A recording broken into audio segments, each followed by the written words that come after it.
Bien, siguiendo con el programa del curso, yo les había comentado que ya empezamos a ver manejos más agronómicos respecto a los cultivos de flores. Entonces vimos el tema de plagas y enfermedades. El viernes próximo, no, el próximo martes vamos a estar con algo de fertilidad de suelos también, nutrición mineral. Y vamos a ir avanzando en estos temas más agronómicos que son relevantes para la producción de flores. Hasta el año pasado no teníamos incluida esta clase, pero considerando todo el problema que hay de escasez hídrica y de, además, los malos manejos que se hacen en términos de la demanda hídrica de muchas de estas especies y de lo poco que se sabe, empecé a buscar a alguien que fuera especialista en el tema de riego y llegué a Pablo Díaz, que es ingeniero agrónomo de la Universidad de Chile y también magíster en suelos y agua de la universidad, y trabaja en una empresa que se llama Tecnorriego, que ahora tiene, ahí nos puedes contar, tiene una parte que se llama Tecnoflora, que es especialista en riego de algunas plantas más ornamentales o plantas nativas también, muchas plantas nativas. Así que eso, vos, Pablo, te dejo a ti con la palabra para que puedas contarnos el tema de riego y algo quizás si es que conoces de tecnologías también, sensores que se utilizan en la agricultura. Así que te dejo a ti con la palabra. Hola, muy buenos días a todos. Eh, Tal como lo comentó Danilo, eh, yo soy ingeniero agrónomo, egresé de la Facultad de Ciencias Agronómicas y Forestales de la Universidad de Chile y actualmente trabajo en una empresa llamada Tecnorriego donde soy el especialista en suelos y agua. ¿Ok? Y también en diseño de riego y en tecnologías de monitoreo. Entonces, ahí vamos a conversar un poco respecto a estos temas y les comento que me pueden interrumpir. Yo no tengo problemas si es que tienen dudas, en el fondo. Lo ideal es que vamos hablando y también lo podamos ir aterrizando a problemáticas que ustedes han visto también, ¿cachai? Y que esto les sirva realmente. Ok, y antes que todo, también agradecer a Danilo por la invitación. Entonces, vamos a compartir ahora. Ya, se ve algo, ¿no? Sí, Ya, se ve la perfecto. presentación, si la pones en pantalla completa. Ya, ahí está. Ah, Entonces, espera un poquito, Pablo, se ve como así, como la otra vista. No sé si parece que tienes que cerrar y abrir de nuevo. no Parece porque que no sé. tengo una... ¿Y A ahí? ver. Ahí sí, Ya, sí, ahí porque está. tenía la doble pantalla. Ya, perfecto. Dale nomás. Entonces, el contenido de esto, primero vamos a ver algo de balance hídrico, una mirada muy general, que a lo mejor ustedes tuvieron una clase de sustratos una semana pasada, entonces algo deben manejar respecto a esto. Vamos a ver tipos de riego, vamos a hablar algo de tiempos de riego. En todo lo que es riego es importante saber cuánto tiempo voy a regar y cada cuánto voy a regar. Es una pregunta fundamental en esto. Vamos a ver sistemas de riego, algo de sistema de riego en cuanto a dimensionamiento de sistemas de riego, porque en general uno cuando hace este tipo de cosas, cuando hace un proyecto de riego, ya sea para INDAP o de manera particular, a uno le entregan un diseño, uno contratan una empresa, en el fondo la empresa llega, ejecuta el proyecto de riego, lo instala y le entregan a ustedes el- el proyecto, ya como con llave en mano, por así decirlo. Y a su vez, pero sí yo siento como que hay que tener ciertos criterios, ciertos conocimientos como para evaluar si es que esto anda bien o anda mal, si es que el riego me va a servir o no. Y vamos a ver algo de tecnologías y si nos da el tiempo podríamos revisar un par de plataformas. También a medida que vaya pasando la presentación hay un par de links que vamos a ir revisando de dónde sacar ciertos datos, porque la idea de esto siempre es que ustedes en el fondo también lo puedan aplicar de acuerdo a sus necesidades, las cuales son diversas. En esta cuestión no hay algo como general, o sea, no hay algo como pragmático o algo que diga esto es así, va a funcionar así. No, todo se puede adecuar de acuerdo a las necesidades. Entonces, nosotros cuando hablamos de riego o cuando hablamos de tanto a nivel de suelo como a nivel de macetero, o cuando estamos trabajando con sustrato, nosotros debemos pensar que, si bien es cierto, el objetivo es que la planta tenga una condición óptima para su crecimiento y su desarrollo, pero nosotros regamos el suelo básicamente. O sea, uno tiene un gotero, ya sea puede tener manguera, lo que sea. Entonces uno le echa agua a un macetero o con un gotero en flores de corte, por ejemplo, imaginémonos, eh, en campo abierto, con cintas de riego, y esas cintas en el fondo van a regar el suelo. Entonces, en esa perspectiva, no podemos no considerar el suelo o el sustrato en esta ecuación. Eh, y bajo esa lógica, las plantas vienen siendo un componente de esto, donde es un componente de salida principalmente y el riego es una entrada. Es decir, imaginemos nuestro macetero, yo meto agua, el riego es una entrada y la planta extrae agua a través de sus raíces y eso es una salida. ¿Ok? Es así de simple. Después vamos a ir desarrollando estos conceptos de manera un poco más, los vamos a ir profundizando un poco. Entonces, nosotros vamos a tener un delta de almacenamiento y nuestro delta de almacenamiento en el fondo, las entradas, que es el riego, tiene que ser igual a las salidas más o menos el almacenamiento. Básicamente es un diferencial entre entradas y salidas. Eso es lo que hacemos, ya sea en un macetero, ya sea en el suelo, en campo abierto, eso es lo que hacemos. Ahora, la manera en cómo resolvemos esto va a depender de dónde estemos trabajando y lo vamos a ir viendo a medida que vaya pasando la presentación. Entonces, en el balance de masas de un sistema, nosotros tenemos que el suelo actúa como un reservorio de agua para las plantas y las plantas obtienen agua desde el suelo mediante su sistema radical. Entonces, ¿qué podríamos tener como entrada nosotros? Tenemos las precipitaciones, el riego y el ascenso capilar. Muchas veces acá abajo nosotros tenemos un nivel freático, ¿ok? Entonces hay ciertas plantas que a través de sus mecanismos, por ejemplo, nos pueden permitir extraer agua desde las profundidades a través de una raíz pivotante, por ejemplo, y dejarlas acá arriba, disponibles para el consumo de unas raíces de otro tipo, de otro estrato radical. Estoy dando un ejemplo de los tamarugos, por ejemplo. Entonces, vamos a tener distintos como componentes de acuerdo a las condiciones que tenemos. Y las salidas, básicamente, tenemos salidas por percolación profunda, es decir, no todo el agua eh, queda, a ver, el suelo tiene una máxima capacidad de retención de agua, ¿ok? Entonces yo puedo estar aplicando 48 horas y a partir de un cierto momento el contenido de agua se va a mantener constante en el suelo. Entonces todo el resto, generalmente, dependiendo de la condición edáfica del lugar, obviamente, pero generalmente eso va a ir, se va a perder por percolación profunda. ¿Ok?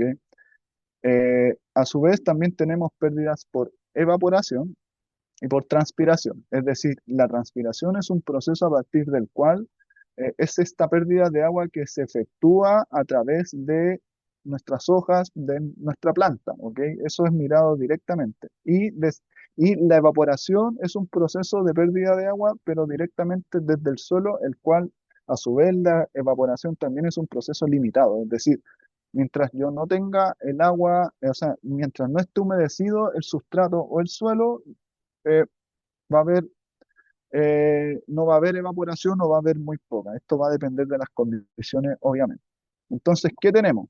Tenemos que si nuestro delta es menor, en el fondo, es menor a cero o a un cierto umbral en el fondo, nosotros necesitamos riego porque necesitamos suplir esa diferencia. Y si nuestro delta es muy alto, básicamente vamos a tener temas con drenaje. Y esto es principalmente importante cuando trabajamos con macetas. ¿Ok? Si las macetas las riego mucho, se sopea hasta arriba y no le doy un buen drenaje en el fondo, voy a tener esa agua ahí y puedo tener problemas de productividad por falta de oxígeno en el suelo. ¿Se va entendiendo hasta el momento, cierto? Sí, ya. A mí esta diapo me gusta harto porque como que nos sitúa que somos parte como de un todo, por así decirlo. Eh, Nuestro predio, donde estamos ubicados, básicamente es una condición particular del paisaje, de un paisaje general, ¿ok? En ese paisaje puede haber precipitaciones, viene un río, un valle, entonces hay distintos componentes que definen el paisaje. Entonces, en este componente hidrológico, por así decirlo, nosotros a través de las lluvias tenemos procesos de infiltración y estos procesos de infiltración en el fondo van nutriendo lo que son los niveles freáticos. Pero ¿qué es importante de esto? Si nosotros hacemos un zoom de acá, eh, el suelo, en el fondo, imagínenselo como una esponja. ¿Ok? O su sustrato, el sustrato, imagínenselo como una esponja también. Entonces, esa esponjita, entre medio de sus partículas, de los arreglos de las partículas, tienen un espacio poroso, ¿ok? Que es esto que se ve acá. Entonces, nosotros cuando hablamos de que un suelo, una condición no saturada o parcialmente saturada en el fondo, significa que estos espacios o este espacio poroso no está totalmente con agua. Y cuando hablamos de un suelo saturado, todo esto está lleno de agua. ¿Ok? Entonces, ¿qué tenemos nosotros en esta condición de paisaje? Y la coloco porque es súper fácil como entenderlo. Eh, Nosotros tenemos en general acuíferos y tenemos una porción de suelo que no está sometida a acuíferos. Entonces acá cuando hay nivel freático, básicamente hay agua libre y estos poros están llenos de agua, que es esto que se ve azul acá. Y en los cinturones que nosotros generalmente trabajamos, que es la zona no saturada, ahí no está todo con agua, es decir, hay algo de aire. Entonces, ¿por qué es importante esto? Porque en general, dependiendo de la especie, obviamente, a nosotros no nos interesa trabajar en esta condición que está acá abajo, porque la raíz igual necesita una cierta proporción de oxígeno para efectuar sus procesos metabólicos. Entonces, nosotros muchas veces necesitamos trabajar acá, que esta partecita de acá. ¿Ok? Por eso es importante el riego y para que se den cuenta de que no es tirar agua por tirar. ¿Ok? Entonces, esto creo que lo vieron la semana pasada, pero igual es como, hay que como que, es bueno que lo tengan en cuenta. Eh, en base a estas imágenes, nosotros podemos definir el contenido de agua de dos maneras principalmente. Lo podemos representar a través de volumen y mediante peso. ¿Ok? Son las dos unidades que se trabajan. Si nosotros lo queremos llevar a altura de agua para hacer el balance, en general los valores se trabajan en función de la altura de agua. ¿Ok? Y para eso yo necesito el contenido volumétrico, principalmente. Pero son conversiones súper fáciles que las vamos a ir conversando. Entonces, tenemos una fase individual de suelo que es sólido, que es decir, donde no está este espacio poroso, y en este espacio poroso tenemos aire y tenemos agua. ¿Ok? Entonces, el volumen total vendría siendo el volumen de agua más el volumen de aire, o al revés, esto está al revés, volumen de aire más volumen de agua y el volumen de sólido. Y yo tengo un volumen total de sólido. Y si yo lo quiero expresar en términos de masa, por así decirlo, tengo una masa de sólidos, tengo una masa de agua y tengo una masa de aire, en el fondo. Y esto va a determinar cuando todo el componente de masa del suelo. ¿Por qué es importante esto? Porque el suelo también trabaja como con propiedades físicas del suelo, las cuales es función un poco de esto. ¿Ok? Entonces, eh, nosotros representamos el contenido volumétrico de agua en función de un teta, que es la nomenclatura que todos usan, y básicamente el contenido actual va a ser el volumen de agua en el volumen total de suelo. Es decir, si yo tengo un sensor de suelo, por ejemplo, que dice tengo 0,4 volumen, quiere decir que por cada 4 unidades de volumen, o sea, en el volumen total, el 40% es agua, es así de simple, ¿ok? Entonces, esto es una foto de un estudio de suelo que estábamos haciendo en el norte. Eh, entonces, tenemos primero que todo una densidad real que es masa de sólidos en volumen de sólido, ¿ok? Y esto generalmente es 2,65 miligramos por metro cúbico, que es lo mismo que gramos por centímetro cúbico. Y esto de acá es súper importante, que es la densidad aparente. Imagínense este cilindro de acá, que es esto, donde se está tomando una muestra de suelo. ¿Ok? Entonces, imaginen que esto nosotros lo llevamos a un laboratorio y esto lo secan. ¿Ok? O sea, esto acá arriba se pone una tapita y se tapa. ¿Ok? Esto yo lo llevo al laboratorio eh, y lo voy pesando. ¿Ok? Entonces, hago peso tiempo uno, tiempo 2, pero además lo voy secando. En el fondo. A medida que lo voy secando, va a haber un momento en que ya no lo voy a poder secar más porque básicamente evaporé todo el agua que hay acá. Entonces ya el peso de eso es constante. Entonces, si yo agarro ese momento y lo peso, básicamente voy a tener la masa de sólido. Y además, con el cilindro es un volumen conocido y tengo el volumen de suelo seco. ¿Ok? Entonces, nosotros entendemos esto es la densidad aparente, que es la masa de sólidos en volumen de suelo. Básicamente, que es donde yo tomé, donde nosotros tomamos la muestra. Y esto, y este parámetro es súper importante porque hay rangos, porque los sustratos en general, la densidad aparente, tenemos que pensar que los sustratos especialmente cuando trabajamos en vivero, eh, no es el mismo estándar que cuando uno trabaja a nivel agrícola, por ejemplo. El nivel agrícola está como súper determinado y dicen, bueno, los suelos arenosos tienen los rangos de densidad aparente, tienen que estar entre estos valores, los arcillosos tanto, tanto. ¿Ok? Pero en los sustratos generalmente no es así porque uno de repente hace una mezcla, no sé, pues, de perlita, turba y arena, o hay una infinidad de mezclas. Entonces, las proporciones de arena, limo y arcilla generalmente son distintas y el espacio poroso varía mucho. Entonces, estas muestras, muchas veces para conocer el sistema, no cuesta nada agarrar una muestra y mandarla a un laboratorio y decir cuál es mi densidad aparente o cuál es mi curva característica del suelo. ¿Ok? Eh, y especialmente cuando estamos trabajando con sustratos que no son, que no entran como dentro de esta estandarización. Y también lo recalco porque cosas que me han tocado ver, no sé, pues hay invernaderos que trabajan, no sé, con 5, con 7 sustratos distintos, eh, pero en realidad a veces como que es preferible trabajar con menos sustrato, conocer bien sus propiedades, regar bien, eh, que en el fondo llenarse de sustrato y que no sabéis cómo manejarlo, ¿cachai? Yo no sé si alguien tiene alguna duda. Danilo, ¿voy bien? ¿Se entiende?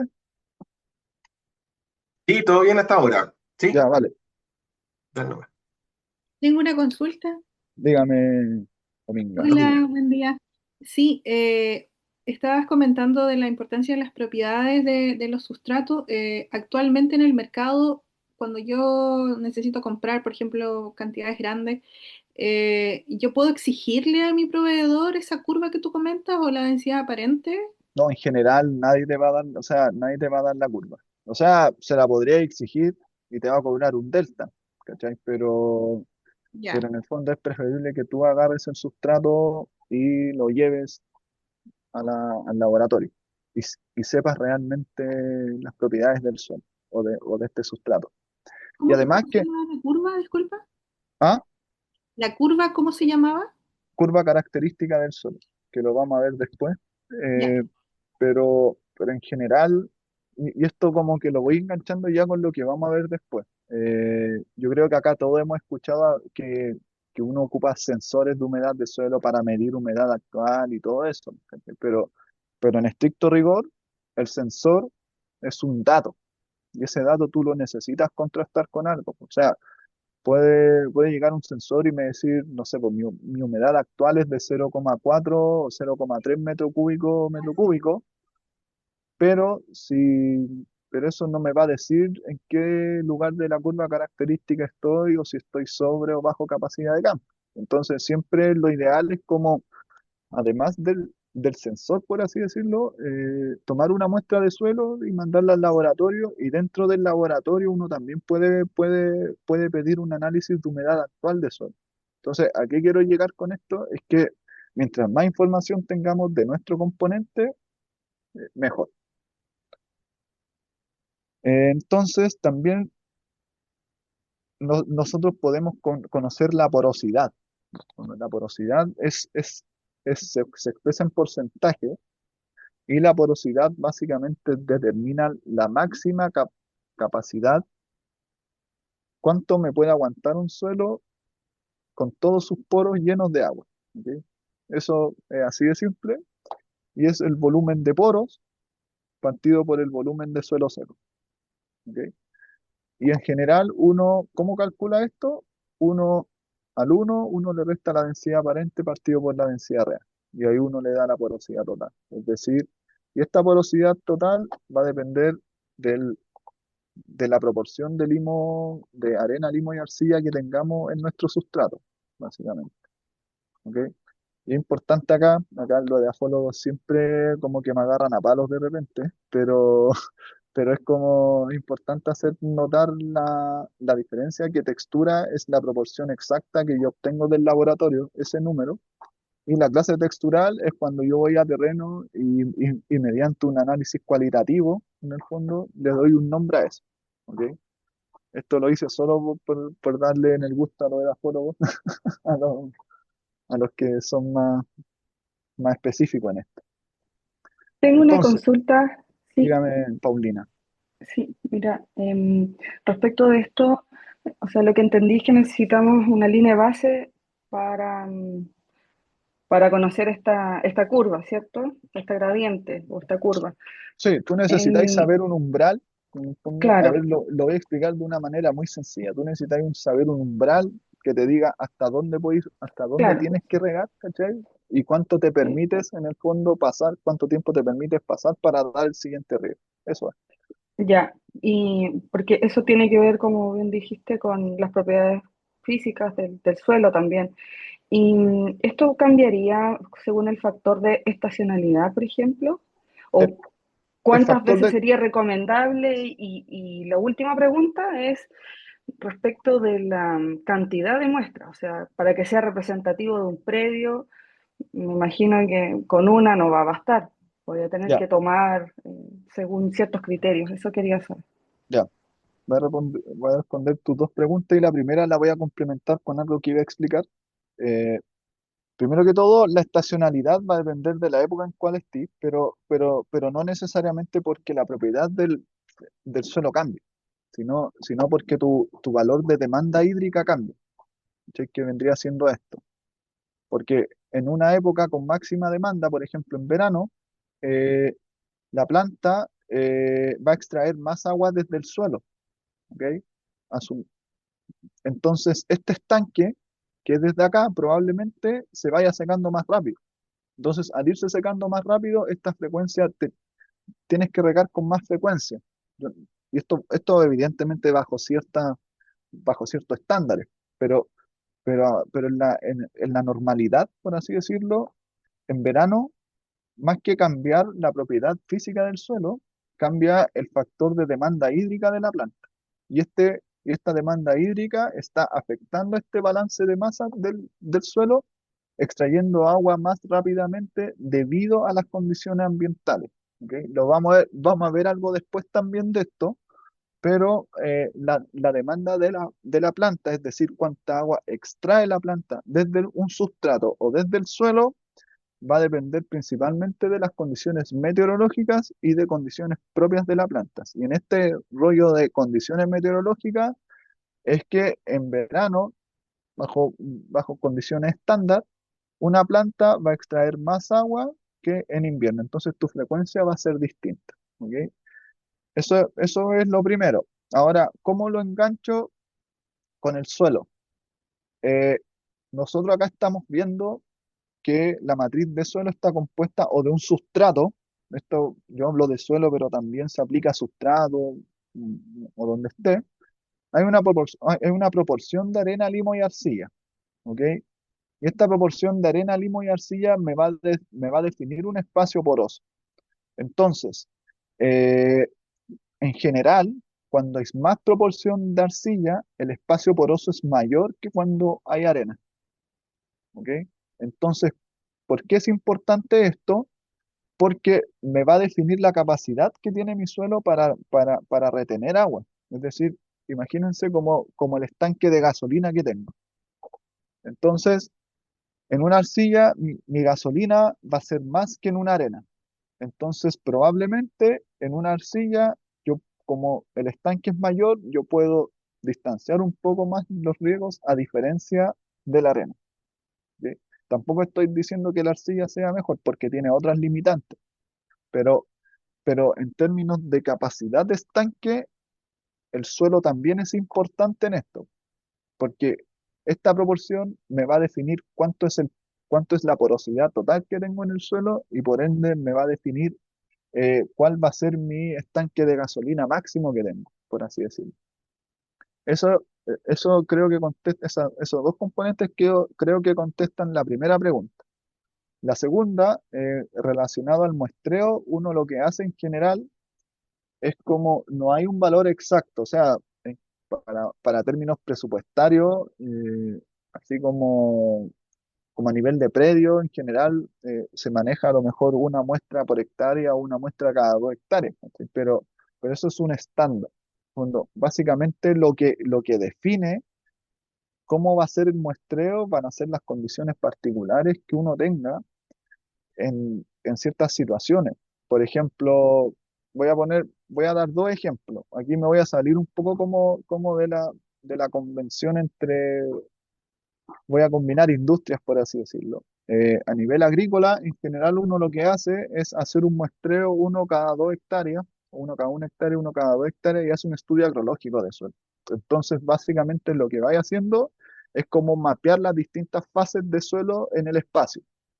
Entonces, si tú, si el cultivo es igual, en el fondo es homogéneo, tenía el mismo cultivo para una fase de suelo y tu suelo por cartografía es similar, a lo mejor podéis sacar una muestra para esa unidad cartográfica, básicamente, que te represente todo el espacio, por así decirlo. Ahí es algo que también sería válido, pero tenemos otro lado, por ejemplo, en la industria forestal, muchas veces cuando hacen estudios como de asociaciones vegetales, lo que hacen es sacar una muestra por cada asociación vegetal, ¿cachai? Y eso muchas veces en 2 hectáreas tenéis, no sé, 5 muestras. Entonces, va a depender de la finalidad. Ahora, yo tiendo a pensar que si, estáis trabajando con sustrato y tienes 3 sustratos en tu producción de vivero, por ejemplo, sería interesante caracterizar las 3 condiciones de sustrato, básicamente. Ahora, si estamos trabajando con condiciones, si con flores de corte a piso, y tengo, no sé, po, 1 hectárea, saco una muestra que te represente toda la hectárea. Si tenía a lo mejor, si tu nivel de producción es una escala mayor, en el fondo, ahí tendréis que sacar más muestras, pero insisto, depende un poco de la finalidad y de lo que quieras, en ese sentido. Perfecto, súper claro. Muchas gracias. Ya. Entonces, ¿qué es lo importante de esto? Esto no me interesa como que lo veamos tan en detalle, pero es básicamente el suelo está definido en el fondo por un potencial hídrico. El potencial hídrico es como es el motor que me va a permitir, que le va a permitir al agua moverse de un lado a otro. ¿Ok? Es el contenido energético que tenga el agua en un momento determinado. ¿Ok? Y esto viene dado por distintos componentes acá, que es gravitacional, presión, mátrico y de soluto o osmótico. Pero no me interesa que se sepan cada uno, solamente que entiendan que el agua se mueve de un estado energético mayor a un estado energético menor. ¿Ok? Eso es importante, es decir, de un potencial hídrico mayor a un potencial hídrico menor.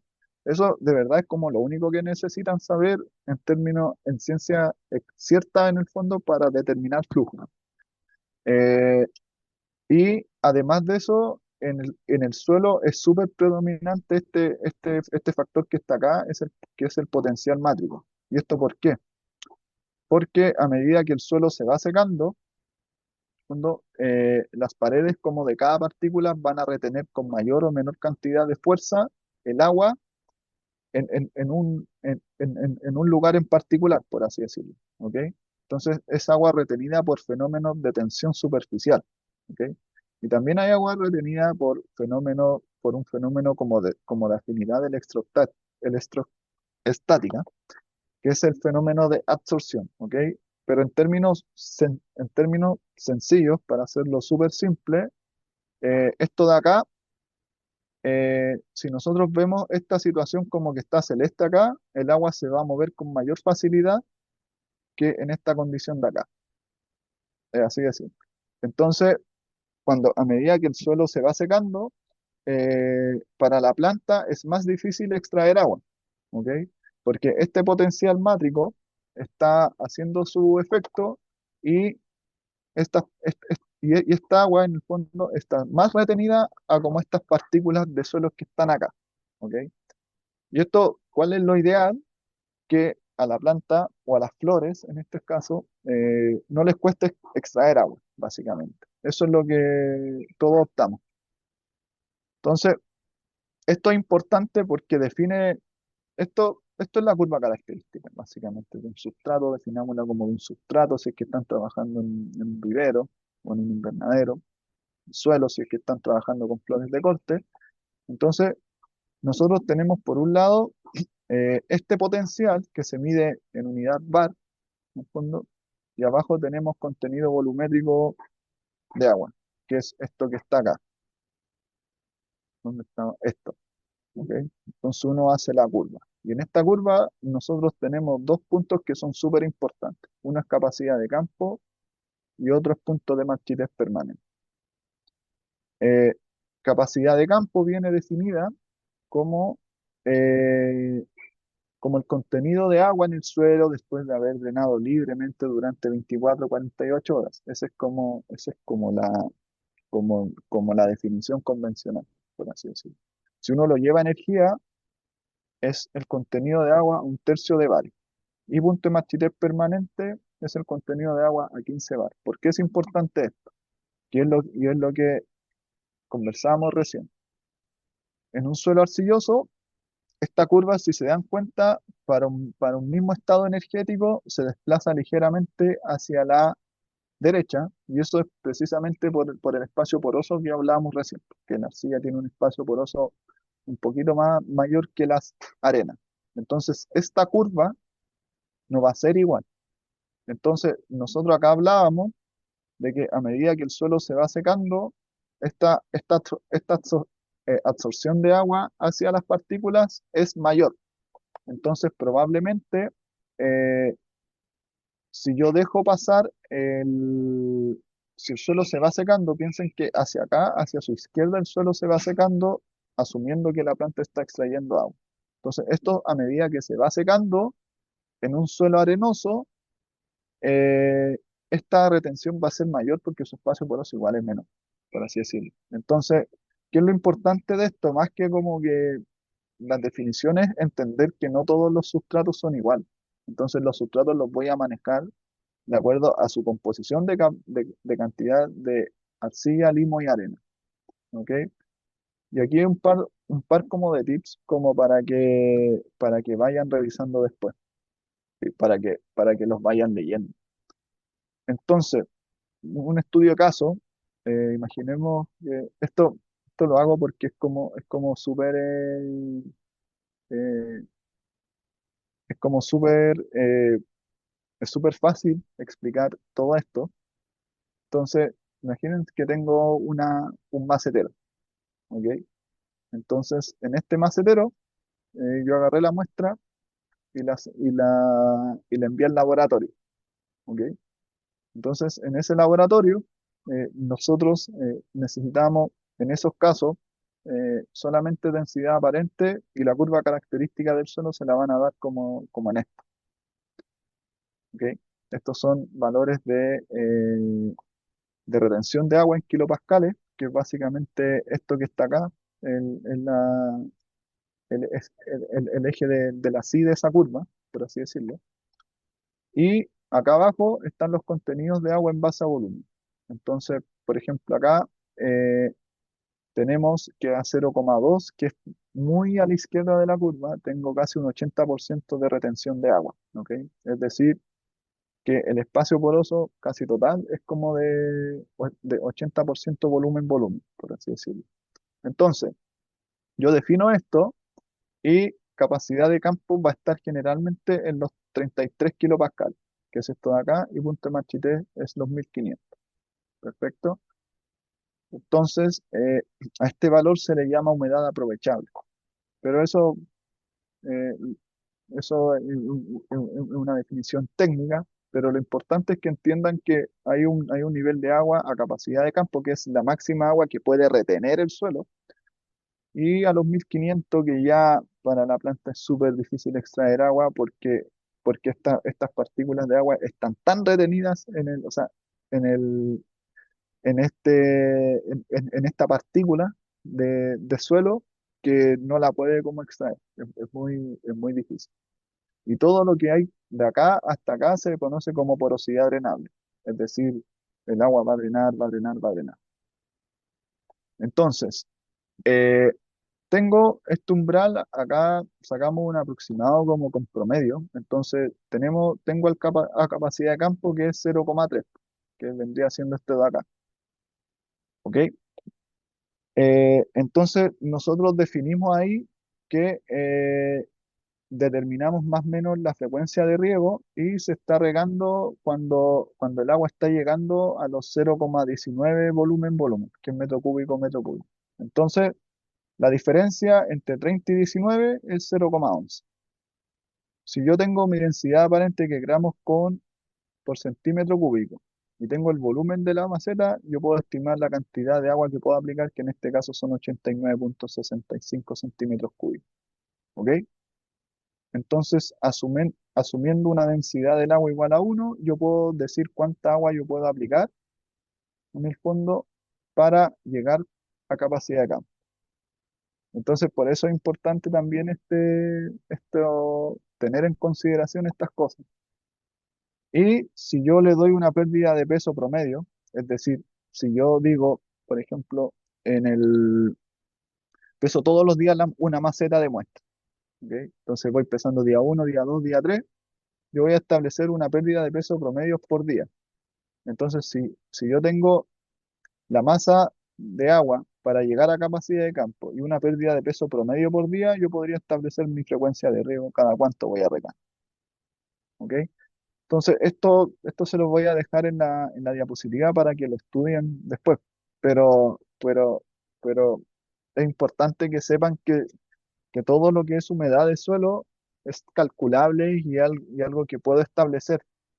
Y en el caso de una maceta es súper fácil porque basta con tener información como para pesar la planta en un momento, en un tiempo uno y un tiempo 2 en el fondo. Y si yo peso la maceta tiempo A y al segundo día, esa diferencia de peso me va a determinar mi demanda hídrica, es decir, cuánta agua está perdiendo la planta y ya estoy resolviendo y lo engancho con esto de acá al inicio, y estoy resolviendo esto básicamente, que es el balance de masa.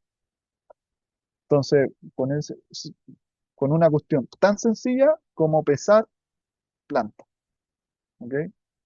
Entonces, eh, a piso un poco más complicado porque yo no puedo pesar un pedón, o sea, no puedo agarrar un metro cúbico de suelo y pesarlo, pero ahí existen otras herramientas que las vamos a ir viendo más adelante. Entonces, ¿qué pasa si quiero regar diariamente? Aquí dice la pregunta. Entonces, hago el ejercicio inverso. Tengo esta planilla de acá, una planilla súper simple que la puede hacer cualquiera, yo siento.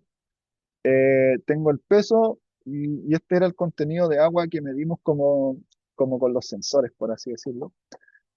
Y tengo un promedio el día 1 y un promedio el día 2.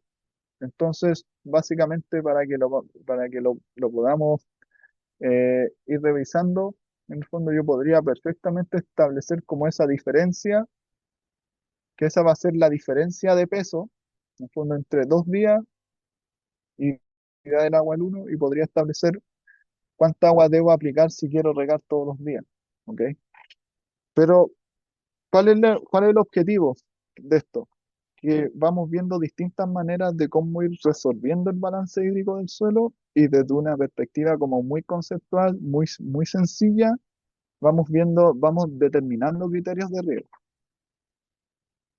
Entonces, ¿cuál es la síntesis como de esta primera parte? Es que vimos balance hídrico del suelo, vimos algo de propiedades físicas del suelo y vimos un caso del vivero como para determinar los componentes de la evapotranspiración, donde sencillamente a través de pesando una maceta un día y pesando una maceta otro día, en el fondo yo puedo saber mi demanda hídrica, ¿ok? Yo no sé si alguien tiene alguna duda al respecto, al menos de esta como primera parte que es un poco más conceptual.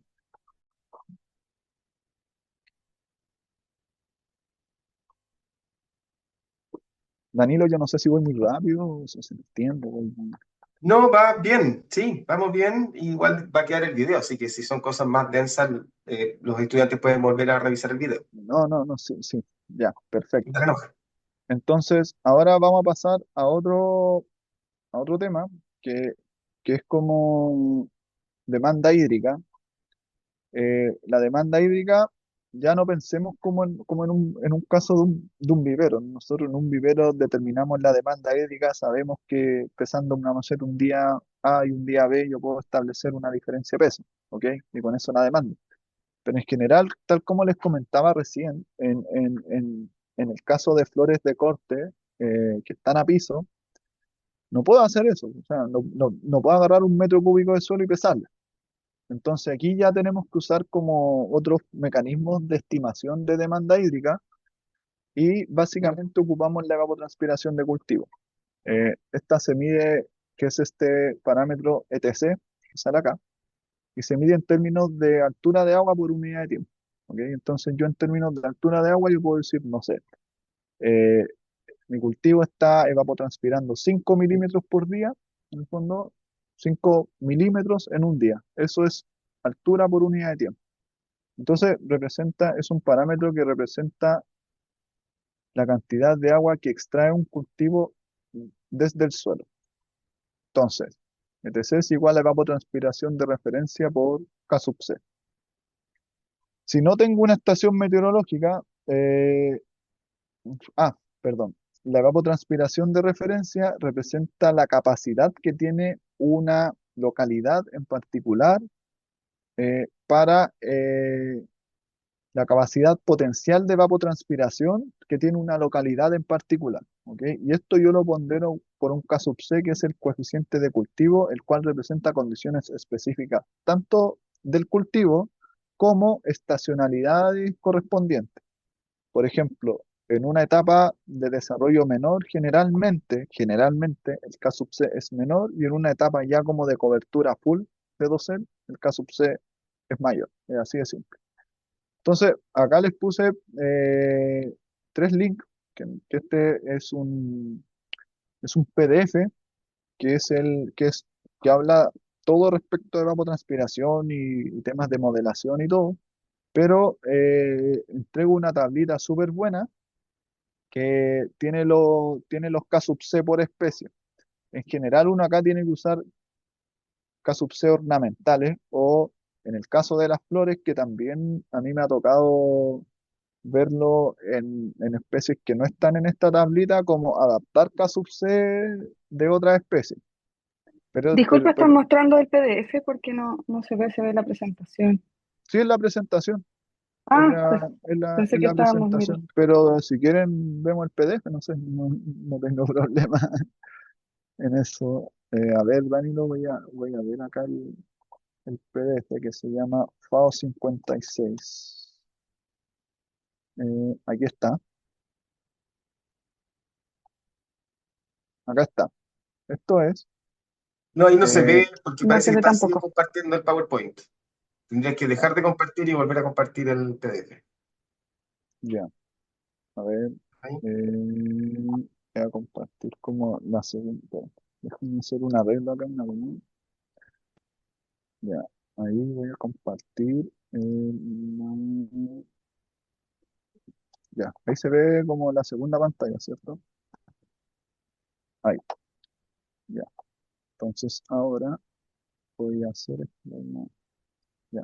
Ahí se debería ver, ¿cierto? Ahí se ve tu escritorio. ¿No se ve Ahora sí, el sí, ahí se ve PDF? el Ya, PDF. ya, acá. Entonces, acá, déjame buscar bien como la página. Acá. Sale como igual un texto largo, pero lo importante de acá es como que hay una tablita donde, pensé que me pasa. Déjame ver acá. Datos meteorológicos, el tercero, CASUPC, la inspiración del cultivo, aquí está, coeficiente único en la página 103. No, 83, voy a ir un poquito más abajo. Y aquí está la ecuación, la R0 por el CASUPC, y aquí como que explican súper bien lo que es el CASUPC. Y acá, bueno, acá lo que está hablando que en una etapa inferior de desarrollo del cultivo el K-sub-C es menor que cuando está full. Esto aplica para flores, para plantas, para todo a nivel general. Y entonces vamos a la tabla. K-sub-C tiene un K-sub-C inicial, medio, final, va a depender de su desarrollo. Y esta tabla que está acá, ¿ok? Entonces, estas son las etapas de desarrollo. Y un poquito más abajo debería estar los casos, acá está.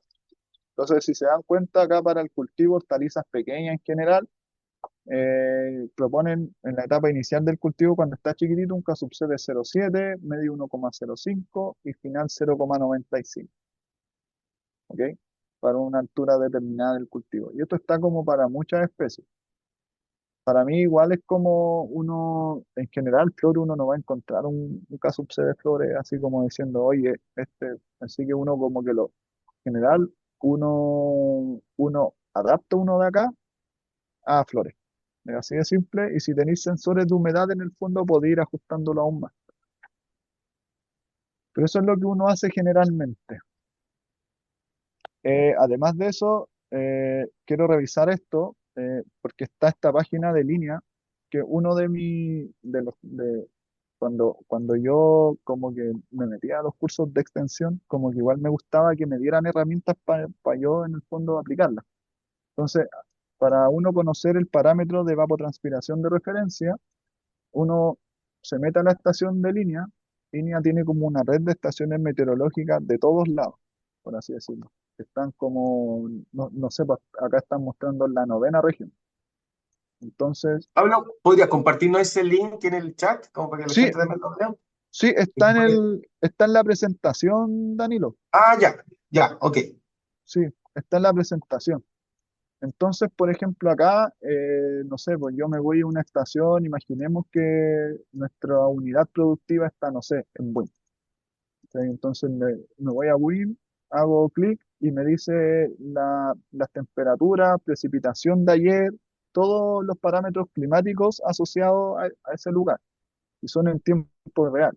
Y uno acá puede consultar, en la sección como de consultar datos, dependiendo de cuándo esté la estación, podéis tener inclusive una data histórica de 5 o 6 años, que a nivel agrícola yo creo que está súper bien. Una escala hidrológica yo creo que está un poco corto, pero para lo que hacemos nosotros yo creo que está bien. Acá hay una sección que dice frutales y cultivos, que es esta, donde tienen distintos como indicadores: receso invernal, heladas y riego. Y si me voy a riego acá, en riego me dan los valores de evapotranspiración de referencia de una estación. Por ejemplo, acá no sé, en Peumo, acá está, en milímetros por día. ¿Ok? También hay una plataforma que trabaja como con NDVI, pero por el momento yo creo que con la evapotranspiración está bien. Y si yo quiero consultar los datos de una estación en particular, eh, me, me- me voy acá a consultar datos. Pongo, por ejemplo, la estación de Win, una estación en Win que estábamos hablando recién, y me dicen que hay tres. Cojamos la de los tilos, por ejemplo. Eh, Día, la evapotranspiración siempre se maneja a escala diaria, generalmente, y me dan el rango de fecha. entre, por ejemplo, qué sé yo, el 1 de abril y el 4 de abril, y los puedo descargar en tabla, Excel, que me lo presenta en gráfico. Entonces yo coloco consultar y aquí está, 3 milímetros por día, ¿ok? Y si lo digo que me lo descargue en Excel, me va a descargar como una serie de tiempo diaria con los datos de evapotranspiración. Entonces, respecto a esto que estábamos viendo, este valor de evapotranspiración de referencia, si es que no tengo una estación climática local, hay maneras de cómo estimarlo, y el caso C, lo mismo. ¿Ok? Ahora, si yo quiero estimar, si yo quiero dimensionar mi sistema de riego como un criterio crítico de diseño, tengo la plataforma esta, que ahí la pueden navegar, que me dice la evapotranspiración máxima en función de lo que pide la Comisión Nacional del Riego, básicamente, que es básicamente esto de acá, donde uno se va a mapas destacados, y en estos mapas destacados hay un mapita de la evapotranspiración. Entonces uno ingresa a la ubicación y te da la evapotranspiración. Para diseño de riego, yo sugiero, yo me quedo con esto. Y si ustedes quieren hacer manejo de riego en su predio en particular, esta, la verdad, si es que no tienen una estación meteorológica, anda bastante bien. Entonces, en cuanto a los sistemas de riego, eh, tipos de riego, tenemos riego superficial nosotros y tenemos un riego localizado de alta frecuencia. Entonces, el riego superficial es básicamente la aplicación de agua, se distribuye directamente sobre la superficie, pero por un sistema de gravedad. No hay un sistema de matricería ni nada. Entonces, se permite una infiltración natural hacia la raíz. Una de las principales ventajas es que inicialmente tiene un bajo costo y aprovecha la topografía natural del lugar para distribuir el agua. Y la desventaja es que hay un mayor riesgo de escorrentía, erosión. Hay que tener alto ojo principalmente con los temas de erosión. Y requiere mayor cantidad de mano de obra, obviamente, porque es súper difícil automatizarlo. Entonces, vamos a ver el principal, que es un surco, que los surcos, esto lo saqué acá también está el link, que lo saqué de un manual del GEA, del Grupo Estudio del Agua, que creo que también es de la universidad.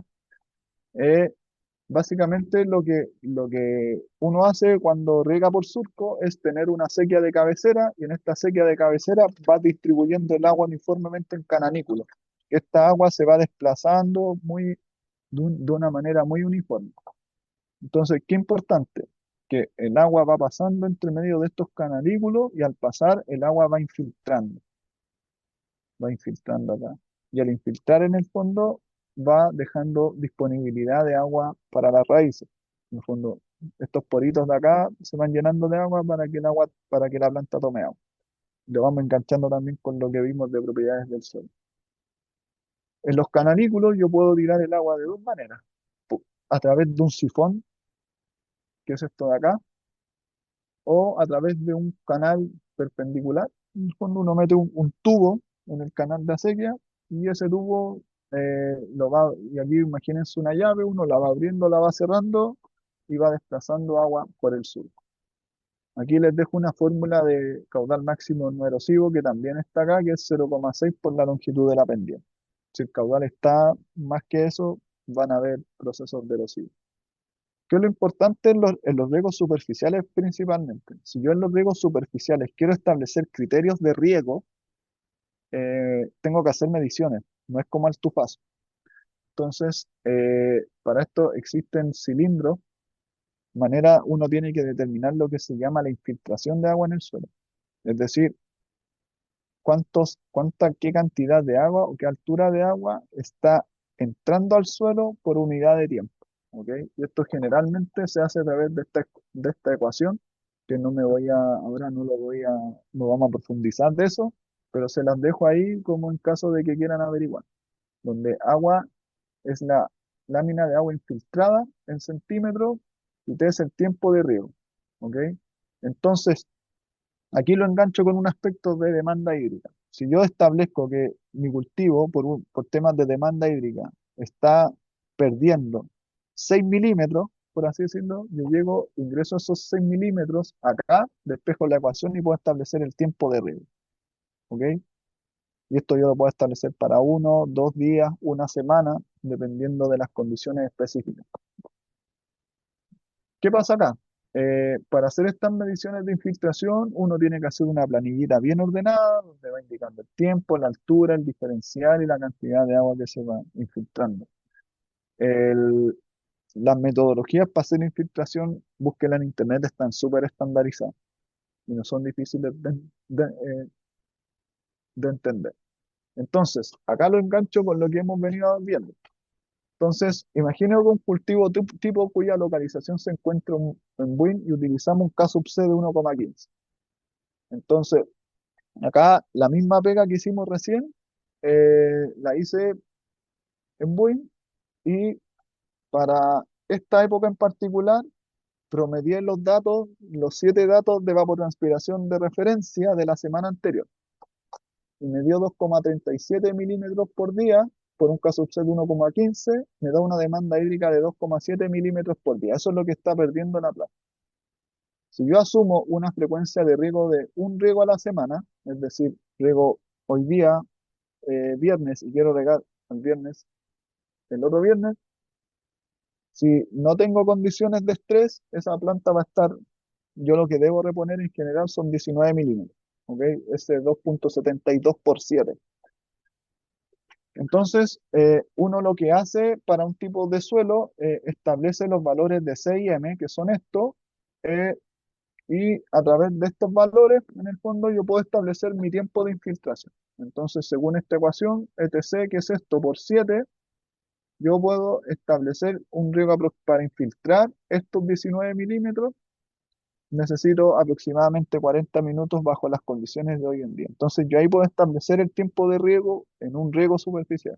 Siempre uno puede establecer un tiempo de riego, es un parámetro clave. ¿Ok? Ahora, ¿por qué 5 cuartos del tiempo o sea, mi tiempo de infiltración, yo lo debo multiplicar por 5 y dividirlo por 4? ¿Por qué? Porque si yo tengo mi surco acá, en el fondo, cuando el agua llegue acá, llegue a la primera estrata, en el fondo, recién va a haber infiltrado esta profundidad. Después la segunda profundidad y así sucesivamente. Entonces, aquí yo asumo que voy a perder algo, que va a haber algo que voy a perder por percolación, pero me va a permitir llegar justo hacia la cola del surco. ¿Ok? Esto lo pueden ir viendo más en detalle en ese link que yo les dejé acá. ¿Ok? Eh, ya, sigamos. Entonces, esto es una mirada muy general porque este mismo rollo, hay un rollo para el riego por taza, para el riego por inundación, hay muchos tipos de riego superficiales, ¿ok? Ya. Ahora entramos en otro tema, que son los sistemas de riego presurizados y tecnificados. Yo no sé si alguien tiene alguna duda hasta el momento.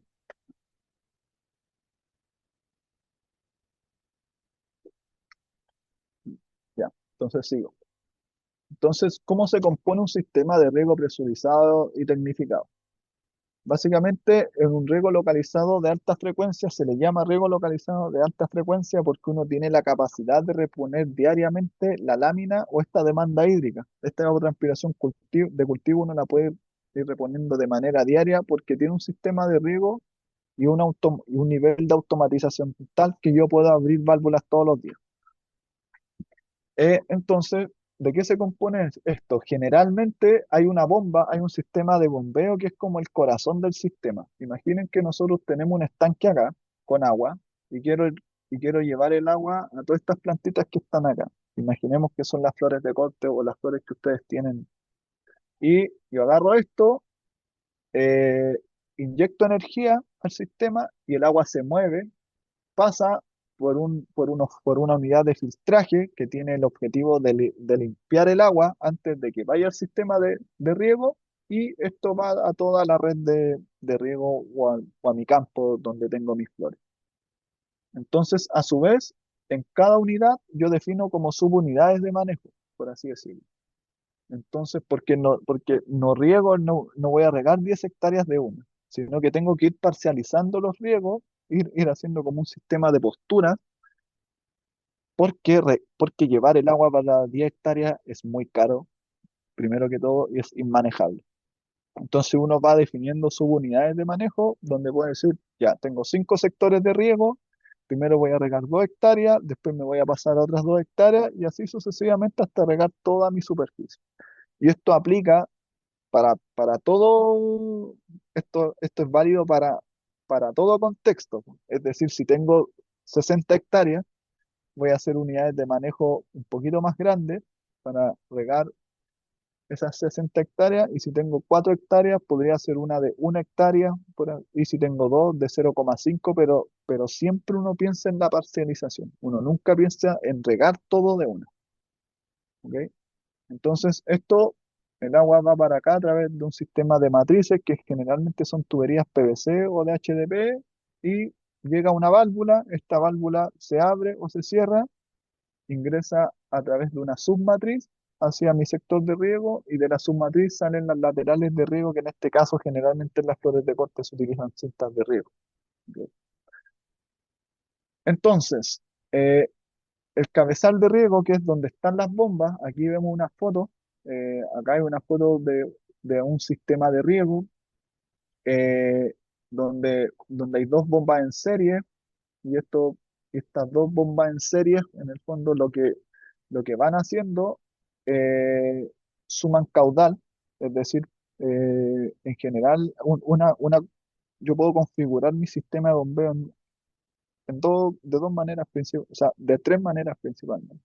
Uno, colocar una bomba que me tire un caudal a una presión determinada, y dos, que me tire, lo puedo configurar una al lado de la otra, de los cuales si necesito, por ejemplo, 50 metros cúbicos, lo puedo configurar en 25 y 25, ¿ok? Y hay un tercer sistema que es coloco una bomba tras otra, en el fondo, y ahí ya no sumo caudal, sino que sumo presión, ¿ok? Pero básicamente en el cabezal de riego generalmente yo tengo mi sistema de bombeo, tengo mi unidad de filtraje, y tengo mis sistemas de inyecciones de fertilizantes si es que soy un poco más intensivo, básicamente, el cual puede ser Venturi, puede ser una bomba. Pucha, hay muchas configuraciones al respecto. También en el cabezal de riego yo tengo mi sistema de automatización que generalmente se utilizan programadores de riego. Es decir, yo acá, si yo no quiero ir y abrir una llave a mano, bueno, lo que yo puedo hacer es decirle, ok, el sector uno, que tengo una válvula en particular, ábrela primero y pegue 2 horas. El sector 2 las mismas 2 horas, pero después del primero, y así sucesivamente. Entonces yo establezco un programa de riego y me olvido, y el programador va abriendo o cerrando válvulas a través de señales eléctricas, por así decirlo. También generalmente nos vamos a encontrar esto que está acá, que son caudalímetros, miden caudal instantáneo, y si yo establezco un buen sistema de registro puedo medir caudales acumulados. Otro elemento importante de un sistema de riego son las válvulas solenoides, de un riego especialmente automatizado, que es básicamente aquí dejé un texto, esto lo saqué del catálogo de Vermat, para que indica cómo el sistema de apertura y cierre de la válvula, que lo pueden revisar después. Pero básicamente, en términos generales, este es un solenoide, que es esta cosita de acá. Entonces, esto se activa de manera eléctrica, y permite en el fondo abrir o cerrar la válvula, de acuerdo al mecanismo que hay acá. Eh, Matrices, submatrices, dijimos que podíamos tener, a nivel pueden ser PVC o tubería HDPE, básicamente dependiendo cuál es la ventaja de uno u otro. El PVC es barato, pero tengo que enterrarlo. El HDPE es un poco más duradero, o sea, dura un poquito más y lo puedo tener en superficie, es decir, va a durar harto y no necesito enterrarlo. Eh, y finalmente tengo las líneas de riego. En el fondo, si uno en general, estas cuestiones, cuando uno trabaja en estos temas, uno generalmente se guía como con un planito. Y ese planito tiene que tener, no sé, por aquí las líneas azules son las matrices, las rojitas son las submatrices, y esto de acá son las laterales de riego. ¿Ok? Que me dicen en el fondo qué lateral, en caso de flores, por ejemplo, de corte, que se ocupan generalmente cintas, yo tengo que tener bien identificado, eh, cuál es el espaciamiento de emisores en la cinta, en el fondo, y cuál es el diámetro, y cuál es el caudal. Entonces esto uno lo va enchufando a las tuberías eh, P- PVC, ¿verdad? Entonces pueden ser goteros, microaspersores o cintas de riego. Básicamente reduce las pérdidas por evaporación y escurrimiento y se instala sobre o bajo la superficie, porque hay sistemas de riego subsuperficial también en este tipo de cosas. Y aquí les dejé los catálogos, les dejé el catálogo de goteros, que esta es una línea de Riguli. Voy poniendo como hartos proveedores para que no crean que estoy como casado con uno, pero intento como dar el tips de que son las más usadas en el mercado. ¿Ok? Se usa para goteros no compensados, se usa harto como la Hydrogol de Rivulis. Esta, la Uniram de Metafilme, una línea autocompensada que se usa bastante, y esta para cintas de riego. ¿Ok? Entonces ahí les dejé los links en caso que ustedes quieran como averiguar un poco más. Este es un ejemplo de un microaspersor. En el fondo, el microaspersor se puede usar para control de nada o se puede usar para riego también. Es importante el espaciamiento o, en este caso, un invernadero también. Esto puede ser flores también, flores en invernadero, que también se pueden usar sistemas de riego donde el emisor está colgando acá, ¿no? Y este emisor colgando va regando todo. Lo importante es que la nube acá sea muy fina, es decir, el tamaño de la gota no debe ser muy grueso. Este es un tips general de cómo se instala en terreno. Esta estaca en un microaspersor va como enterrada, y este es el rotor. Por acá viene el agua, esto va conectado a una lateral de riego de polietileno, el agua pasa por acá y tira agua. Es importante establecer que todos estos sistemas de emisores, tanto de cintas como de gotero, funcionan a una presión determinada. Es decir, tengo que tener presurizado el sistema a través de un sistema de bombeo o gravitacional. Este es un sistema de gotero, y es importante esto se los quería mostrar porque los goteros imagínense que un emisor donde sale una gota también por acá. Mayores detalles en cuanto a tecnologías de goteros van a encontrar acá. Pero es importante aquí porque uno siempre, con el espaciamiento entre goteros, uno busca abarcar toda la superficie, que toda la superficie esté húmeda. ¿Ok? En las cintas de riego que se usan generalmente, yo creo, en flores de corte es muy fácil porque los goteros están muy juntos, pero en frutales como que o sea, es mucho más difícil como achuntarle a esto, eh, pero uno busca esto. ¿Ok? Uno busca que todo el perfil esté húmedo, pero sí es importante considerar a su vez que el perfil es distinto según el tipo de suelo acá también. Y nuevamente llegamos al tipo de suelo. En un suelo arenoso, el bulbo va a tender a ser un poquito más vertical. En una situación de suelo franco, una situación intermedia, y en un suelo arcilloso como que se va a expandir más hacia el lado. ¿Ok? Esto generalmente la configuración uno puede establecer una línea simple de gotero o puede establecer una doble línea de gotero en una situación en particular. ¿Ok?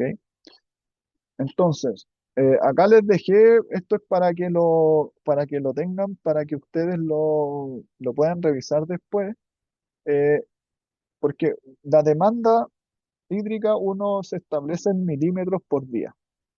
¿Ok?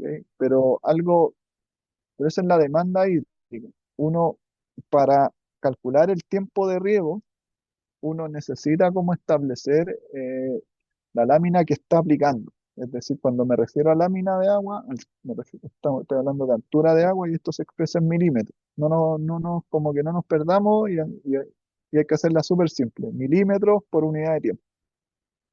Entonces, eh, esta, para establecer estos tiempos de riego, uno necesita establecer un parámetro de precipitación, que es altura de agua en unidad de tiempo, pero generalmente se usa en horas, porque los goteros uno los trabaja en litro hora. Entonces es altura de agua horaria, de manera horaria. Entonces, ¿qué hago yo? O sea, ¿qué hacemos nosotros? Es dividir el caudal del emisor partido por un marco de emisor, que tiene que ver un poco con el espaciamiento entre emisores, que puede ser en el caso de una cinta, cada cuánto están las cintas, en el caso del gotero, cada cuánto están los goteros, y esto por un ancho, en el fondo. Es decir, cada cuánto están mi espacio entre hileras o entre melgas, dependiendo de cómo esté trabajando. Entonces, por ejemplo, si yo ocupo la línea Regulis de 9000 con emisores de 1 litro hora espaciado a 33 centímetros y entre platabandas de medio metro. Entonces, ¿qué estoy diciendo con esto? Estoy diciendo que entre platabandas, aquí va una línea de flores, aquí va otra línea de flores y aquí va otra línea de flores de corte, ¿ok?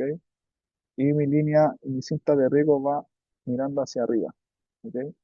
Entonces, cada emisor está a 0,33 y entre platabandas es 0,5 y mi línea es de 1 litro hora.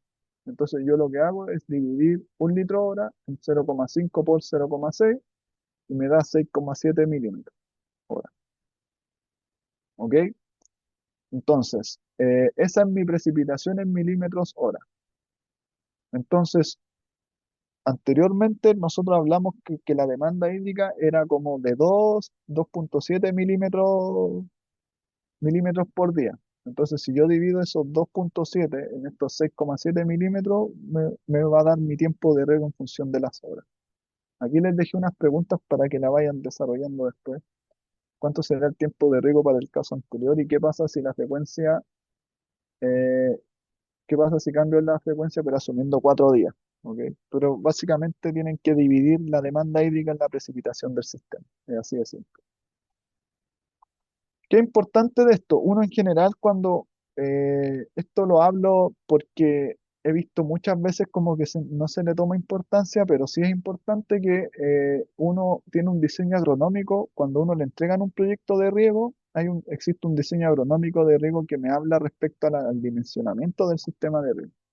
Entonces uno debe tener caracterizado todo el sistema de riego, eh, qué tipo qué tipo es, en este caso el goteo, por ejemplo, cultivo, flores, una distancia entre hileras, sobre hileras, todo bien detallado, qué caso C crítico se usó, cuál es la demanda hídrica, etcétera, cuáles son los números de sectores de riego, es decir, me refiero a sectores de riego acá, porque el primer sector va a regar toda esa superficie, en la segunda postura va a regar toda esa superficie y así sucesivamente. Esto es por lo que les comentaba anteriormente, que no puedo regar todo junto, sino que voy parcializando, voy separando mis riegos en unidades más chicas y las voy rotando. Pero es importante que yo, para mi demanda hídrica, con el link que les envié de la Comisión Nacional del Riego, que lo comentamos anteriormente, yo establezco una evapotranspiración de referencia. Si yo utilizo mi caso C de la Comisión Nacional del Riego, o el que se propone, yo establezco mi demanda hídrica. A su vez, pero esa va a ser mi demanda hídrica crítica en una época de máxima demanda donde, chuta, no me puede faltar el agua. Y ¿qué es lo importante de esto? Que yo establezco un tiempo de riego en esa demanda hídrica, que en este caso son 4,8 horas, por ejemplo. Si yo multiplico este tiempo total, que son horas por día, por el número de sectores, me va a dar aproximadamente 16, 17 horas, lo cual está bien. Este valor crítico no puede superar las 24 horas. Si supera las 24 horas es porque mi sistema de riego está mal dimensionado. Solamente eso como tips, eh, que tiene que ver un poco con dimensionamiento. Entonces, ya hemos hablado de demanda hídrica, riego superficial, riego localizado a alta frecuencia, precipitación y tiempos de riego. Y me queda un poquito para hablar de tecnología. Esto que está acá, esto que está acá, uno generalmente lo automatiza y dentro de las automatizaciones hay distintos niveles de automatización. ¿Ok? Voy a hacerlo súper simple. Imaginen que en cada uno de estos hay una llave de corte. Entonces, esa llave de corte yo puedo ir y abrir la mano y prender la bomba en la caseta de riego y que esto se riegue, después apagar la bomba, cerrar la llave, abrir la otra, volver a prender la bomba, que es un trabajo manual. Ese es como un riego manual. Existe un grado uno de automatización, por así decirlo, que yo tengo un programador de riego, yo establezco un programa de riego, es decir, le digo, empiece a regar a las 8 de la mañana y riegue 2 horas cada sector de riego y lo hago con un programador en una caseta de riego. ¿Ok? Eh, pero y la cuestión va a ser exactamente lo que yo le estoy diciendo. Pero hay un tercer nivel, que es que yo esto lo puedo hacer remoto, es decir, desde mi computador. ¿Ok? Y eso es lo que está más de moda hoy en día. Pero no hay que pero ahí vamos a hablar algo, pero tampoco la idea es como volverse locos con la tecnología. Uno siempre tiene que tener claro qué va a usar y por qué lo va a usar. ¿Ok? Entonces tenemos un grado uno de riego que es manual, que es abrir las válvulas a mano. En segundo, uso un programa de riego, que es un riego automatizado con horarios y control local. Y tenemos un tercer nivel que ya es un control remoto, que es control remoto. Y yo a esto le puedo como adicionar sensores y un montón de cuestiones, que es como un poquito más avanzado. Entonces, ¿cuáles son actualmente, como para dónde va la industria? Y esto no lo digo porque no es que sea solamente en agricultura, como que también metamos toda la industria acá. Entonces, uno va en controlar de manera remota tu sistema de riego, pero además tener sensores de suelo que estén monitoreando en tiempo real el suelo y con un nivel alto de automatización que muchas veces me permite reaccionar. Y eso lo vamos a ir viendo a medida que va pasando el tiempo. Que Vamos a ir conversando un poco de eso. ¿Cuáles son los beneficios principales? Yo aquí puse muchas cosas, pero los beneficios que yo veo al aumentar el grado de automatización son dos. Primero, ahorro de agua, ¿ok? Y en segundo, tiene que ver un tema muy importante con la información y con la gestión. Es decir, que la cuestión haga lo que tú realmente le estás diciendo. Entonces, tenemos en un nivel básico de programación, aquí lo pueden leer, y aquí está el catálogo del programador, el TM2 de Reinberg, que básicamente no es un video de cómo se programa. Entonces, básicamente yo lo que voy haciendo, mediante este panel, voy ingresando los tiempos de riego y cada cuánto quiero que riegue. Esto tiene una perillita acá. Acá viene cables. Estos cables son los que van a las válvulas eléctricas en terreno, los que me van a permitir abrir o cerrar las válvulas mediante una señal eléctrica.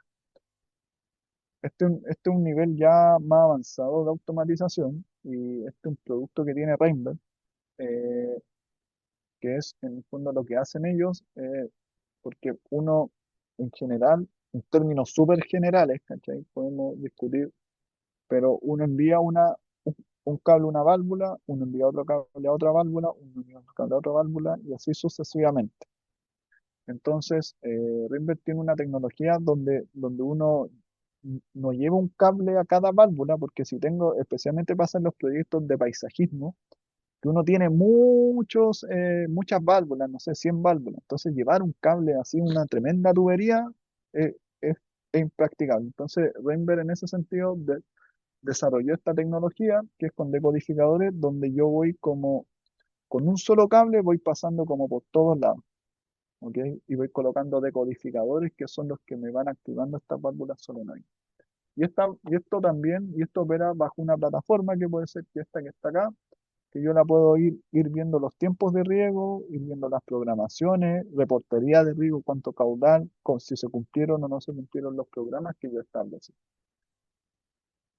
Entonces, ¿qué es lo importante de esto? Que cuando pensemos en un sistema de automatización, tiene que también ahora la tecnología va avanzando hacia cosas más reactivas. Por ejemplo, aquí este fue un caso real que vimos nosotros. Nosotros instalamos esto, pero en un momento es súper normal como que hayan roturas de matrices. ¿Ok? Entonces, acá el sistema de automatización es un sistema elevado, tiene un nivel elevado, donde uno le dice, si te pasas de este caudal, detente. ¿Ok? Entonces hubo esa rotura y el sistema se detuvo. ¿Ok? también nos permite ver si alguien abrió una llave o no, o si alguien abrió una llave fuera del programa de riego que nosotros establecimos, porque no va a estar esta línea acá, que fue por ejemplo este caso de acá, y se está perdiendo agua. Pero lo ideal también es avanzar hacia una buena gestión del agua. ¿Ok? Este otro sistema que se usa harto, que es la tecnología que ocupa Drop Control, que es esta permite monitoreo y control remoto, pero este control remoto se realiza a través de unos nodos de conexión que son estos como de acá atrás, y este es el que se comunica con la nube. ¿Ok? Entonces todos tus datos se almacenan en la nube, en una interfaz en Internet. Lo que sí acá, igual hay que colocar cables entre este nodo y esta válvula.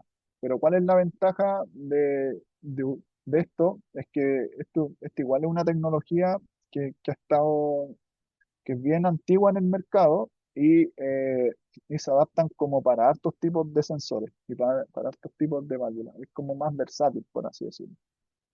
Aquí yo les traje dos, hay muchas más, pero les traje las dos que a mi parecer son como las más interesantes. Y finalmente hay un sistema de sensores de monitoreo ambiental donde yo puedo ir monitoreando las condiciones de clima, humedad y salinidad de suelo. ¿Ok? Entonces existen sensores climáticos, que son esto de acá, que miden temperatura, radiación, velocidad del viento, tienen hasta un pluviómetro para medir precipitación. Con esto yo voy resolviendo, nunca hay que, independiente de la tecnología que uno tenga, uno nunca debe perder de vista el balance hídrico del suelo.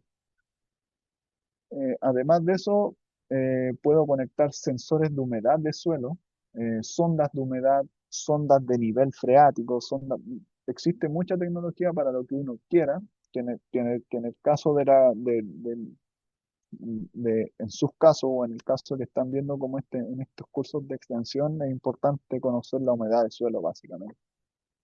Y también hay sensores como de salinidad en caso de condiciones más extremas. ¿Ok? Que miden el nivel de sales y esto, la tecnología, puedo comunicarlo con LoRa, con lo que sea, ahora está muy de moda el LoRa, bueno. Y esto verlo a través de una plataforma de monitoreo. Perfecto. ¿Qué es lo importante de esto? Y es como a lo que quiero apuntar y quiero que se queden con esto también, que independiente de la tecnología, del grado de tecnología que yo tenga, porque hoy en día hay como tecnología para todos. Pero lo más importante es ver el objetivo con el cual para qué yo quiero usar la tecnología y en qué me va a ayudar, básicamente. Cuando uno piensa en automatización, principalmente es gestión de agua, y cuando piensa en monitoreo es representar básicamente una condición en particular que estoy observando en terreno y quiero monitorear. Entonces, a nivel de productivo, general uno, para establecer tiempos de riego y frecuencias de riego, sirven harto lo que son los sensores de humedad.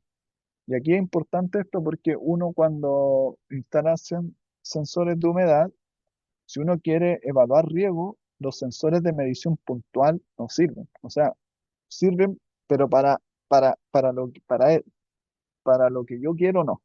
O sea, para riego, para establecer frecuencias de riego y saber profundidades de mojamiento, lo más óptimo es que uno trabaje con sensores horarios. Es decir, ¿por qué trabaje con sensores horarios? Eh, Imaginen que este es el perfil de suelo en terreno, y en cada una de estas estratas pensemos que que instalamos un sensor de humedad de suelo, que es este de acá. Entonces imaginemos que este está 10, este está 20, 30, 40, 50, 60 centímetros. Entonces, eh, cuando los sensores son horarios, a medida que uno va efectuando los riegos, este sensor, el primero que va a reaccionar, el de 10, pero cuando empieza a reaccionar el de 10, los más profundos aún no reaccionan.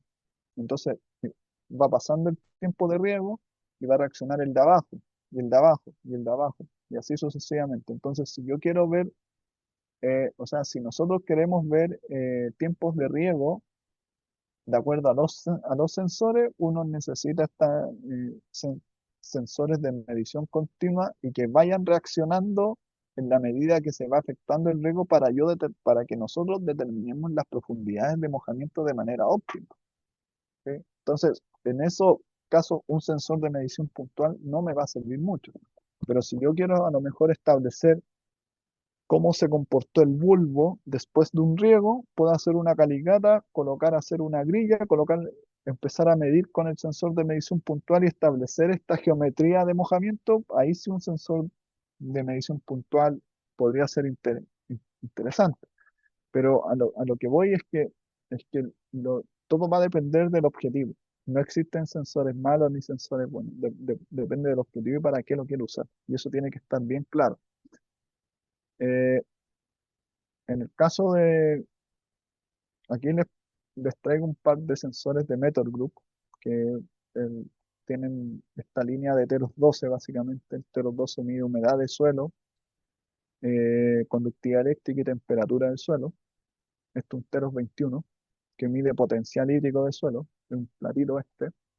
Está el Teros 51, que es como una especie de sonda que uno deja instalada, pero cada cierto cada cierta longitud tiene un sensor que va midiendo humedad y temperatura. Entonces, a diferencia de este, que yo este lo tengo, si quiero medir a 6 profundidades o a 5 profundidades, tengo que instalar 6 de estos sensores. Dependiendo de la configuración, yo podría instalar uno solamente de estos. ¿Ok? Y esto yo lo puedo ver a través del celular, de una medición puntual, o lo puedo establecer en un sistema de data logger que está conectado con la nube, en el fondo, y recibe datos y yo voy viendo los datos en línea. Ninguno es mejor o peor, pero sí depende de las condiciones a las cuales quiera trabajar. Entonces, en síntesis de esta última parte, vimos tecnologías de automatización y tecnologías de monitoreo. Y eso pues, chiquillos, yo no sé si tienen alguna duda de esto. Muchas gracias, Pablo. Yo no sé, ¿Me escuchas? Danilo, sí, sí te escucho bien, yo no sé, Danilo, ¿qué les pareció?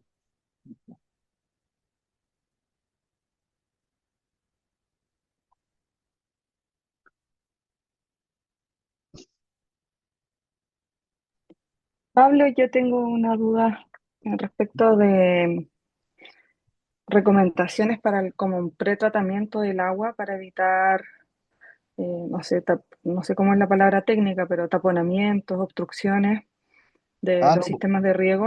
sí, ahí lo que usáis es esto que está acá, a lo mejor lo pasamos muy rápido. O sea, el riego, lo de ahora fue como porque es todo un mundo, cada una de estas aristas es todo un mundo por descubrir. Eh, hay, hay dos temas. Primero, uno cuando coloca el sistema de bombeo en un cabezal de riego, después decide una unidad de filtraje que es esta. ¿Cachai? Estos son filtros de arena, son unos Javi. En el fondo, tú lo que haces es pasar el agua por acá, el agua llega pasa por estas válvulas y pasa por un sistema de arena acá. Y este sistema de arena va filtrando las partículas gruesas. Entonces, acá abajo ya el sistema no debería salir con partículas tan gruesas, por así decirlo. Esta puede ser en la configuración de arena, también hay filtros de malla, también hay filtros de anilla, pero y lo importante de esto es que este filtro esté bien dimensionado este filtro se dimensiona según caudal. Es decir, está súper establecido cuántos filtros necesitáis de acuerdo al caudal circular. Entonces ya con eso te evitáis temas de taponamientos groseros en la unidad en la unidad en la matricería principalmente. Ahora, esto no te garantiza que que un gotero o una cinta de riego no se obstruya porque son emisores muy chicos. Ahí tenéis que ver en el fondo cuál es el grado de infiltración perdón, el grado de filtraje de esto y compararlo con el tamaño del orificio del gotero. Pero de igual manera, uno lo que puede hacer es que las laterales de riego, cuando te hacen el sistema de riego, esta lateral de riego imagínate que parte acá, tiene emisor la cinta y al final uno le coloca como que lo dobla. Entonces, uno lo que hace es como sacarle ese doblez y con el sistema operando y va dejando que el agua circule Hacer libremente. flashing, claro. Eso se le llama descole. Ya, Y eso en un sistema de riego bien diseñado debería estar tanto a nivel de lateral como a nivel de submatriz, que uno en las submatrices también tiene unas llaves que las va abriendo. Entonces, de manera preventiva lo podéis trabajar así. Ahora, para obstrucciones un poco más complejas que tiene que ver como con decantaciones químicas, cosas así, yo he visto que usan ácido, ¿cachai? En la época en donde no hay cultivo, obviamente, como que limpiáis el sistema.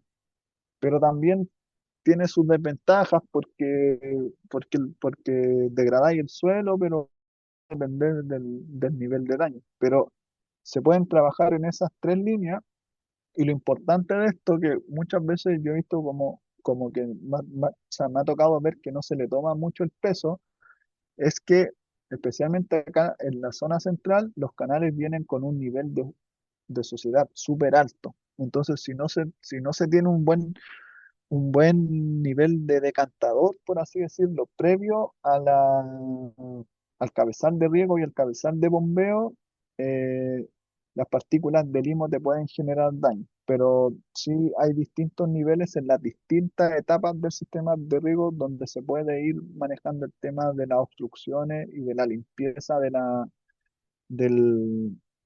y de la limpieza del agua, por así decirlo.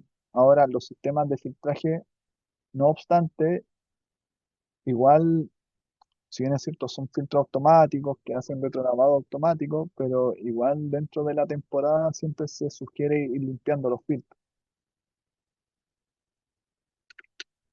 ya, perfecto. Muchas gracias. Yo tengo una duda en relación como al descole que tienen los sistemas como de riego, que son como no de planza directamente, sino que como las cintas de exudación o de los goteros Ujú. como tal, que por lo general como dura solamente la temporada cortita, no se tiende a hacer como una frecuencia tan seguida de los descoles. O sea, siempre lo ideal es como establecer un plan de escuela, al menos eh, yo creo que te va a ir a segura con eso. Ahora, es interesante lo que estás diciendo porque hay otra prueba que se hace que es como para evaluar qué tan tapados pueden estar tus goteros, ¿cachai? Porque, si no es cierto, uno establece de manera preventiva, hay que hacer descola, hay que abrir las llaves de las submatrices, hay que abrir las planzas, no sé. Pero alguien me podría decir a mí no se me tapan nunca los goteros, y está bien. Y hay una prueba que la pueden buscar en la Comisión Nacional del Riego, que es una prueba de uniformidad de goteros. ¿Cachai? Entonces, imagina que tú básicamente lo que establecí, hay una probeta, colocas la planza, en este caso la cinta de exudación arriba, el gotero tira agua, tum, tum, tum, y básicamente establecí en una unidad de tiempo cuánta agua te está tirando el gotero. Si tú tienes problemas de taponamiento, eh, estas variaciones va a ser esta medición entre distintos tipos de goteros o distintos tipos de emisores dentro de la cinta va a ser como súper desuniforme. Entonces ahí básicamente te va a decir, oiga, haga algo, ¿sí? Que puede ser un descole, puede ser cambiar inclusive la cinta de exudación en caso de que el problema sea mayor. Pero si regularmente haces esta prueba y siempre los goteros no sé, por el ejemplo, vimos 1 litro hora. Los goteros te están dando 1 litro hora, no la haces, ¿cachai? O sea, ¿para qué vaya a hacer algo si tu sistema está andando bien? Entonces, en función de eso, podría ir o hacer o hacer una adaptación del descole, o lisillanamente, si es que tus distancias no son muy largas, cambiar ese tramo de cinta, ¿no?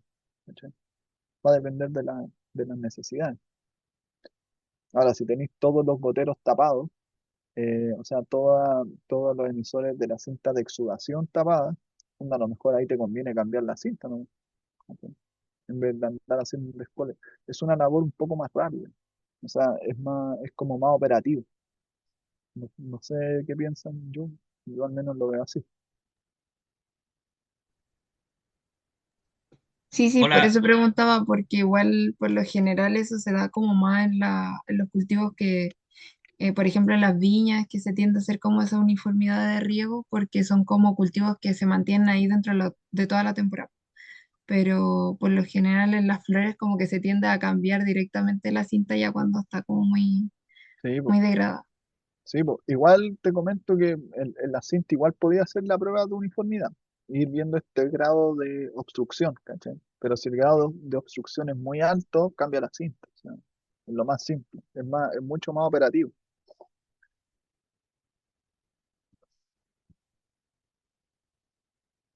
Sí, alguien más creo que tenía una duda por ahí. hola, yo quiero comentar que ahora hay unos productos que igual sirven para limpiar cintas de riego. Por Ya, ejemplo, está el ácido peracético, que sirve también como fumigante de suelo y actúa, por ejemplo, contra Fusarium. Es un producto orgánico y es como una combinación estable entre vinagre y bicarbonato, creo. ya. Le han dado súper bien. Y lo otro, quería hacer una consulta. Yo soy de acá de la cuarta región y por el tema de la sequía han estado como bien de moda el tema de los sensores que captan napas subterráneas. ¿Son tan reales así como dicen? ¿Captan o son más o menos medias chantelis? Depende. O sea, depende de qué tan validado esté la metodología. O sea, a ver, si tú me hablas de sensores, porque, a ver, un tema es el sensor, es una metodología que tú estableces donde a través de geofísica tú puedes establecer o puedes decir a qué profundidad está la napa. Eso es un tema, ¿cachai? Y eso se hace, de hecho los mineros hacen eso, y una metodología cara, ¿ok? Pero junto con una ayuda de un geólogo, por así decirlo, eh, se puede establecer la profundidad de la napa y especialmente yo la he visto que la ocupan cuando están haciendo prospecciones de pozos, por así decirlo. Eso es un tema y se ocupa. El tema de cuando se hace a través de geofísica es un tema interpretativo que igual tiene que estar sometido a una verificación en terreno. Eh, especialmente porque la geofísica lo que tú haces es como tirar electricidad en el fondo y donde una estaca en el fondo genera electricidad y dependiendo de cuánto reciba la otra estaca, te va estableciendo una grilla y en esa grilla tú vas determinando distintas capas de transmisibilidad de eléctrica. Entonces lo que hace el geólogo después, agarra eso, ve el mapa y eso es lo que interpreta de acuerdo a la geología del lugar.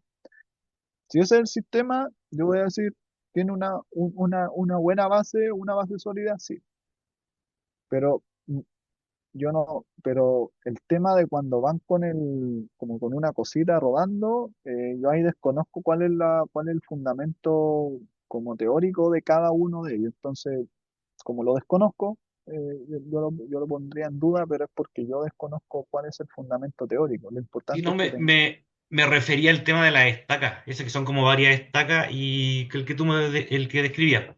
no, sí, o sea, usándolo bien, interpretándolo bien a través de un hidrogeólogo, sí, se podría, es una herramienta potente.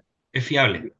Sí, o sea, si está bien hecho el estudio, sí, pues, y si es la metodología, porque hay distintos métodos geofísicos, está la tomografía de resistividad eléctrica, que es el RT, en las siglas está el TEM, por así decirlo, que más que una estaca es una cuestión que te mide hacia mucha profundidad, pero tenés que tener en cuenta que eso mide resistividad, ¿cachai? Y después esa resistividad es la que tú interpretas, no es que sea directamente te mide el agua, ¿cachai? Sino que esos distintos estratos son los que tiene que interpretar alguien y en esa interpretación de resistividad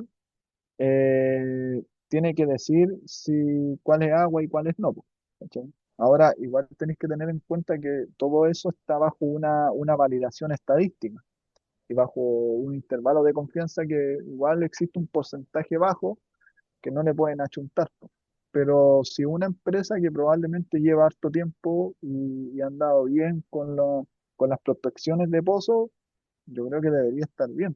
Ahora, si, si tiene, es importante la pregunta porque una cosa es el estudio, pero la Dirección General de Agua tiene en línea sistemas de monitoreo de pozos, ¿cachai? Y los pozos actuales. Entonces, y eso es gratis. Entonces, en ese sistema tú puedes ver un pozo cercano y ver a cuánto está la napa también. No sabía que estaba así como tan monitoreado. Sí, no, no, no, la Dirección General de Agua tiene pozos y es más, según por ley, ahora todos los que tienen pozos tienen que subir la información a la Dirección General de Agua. Es como un requisito, si es que el pozo está inscrito. O sea, estoy pensando en que el pozo está inscrito, eso es. Gracias.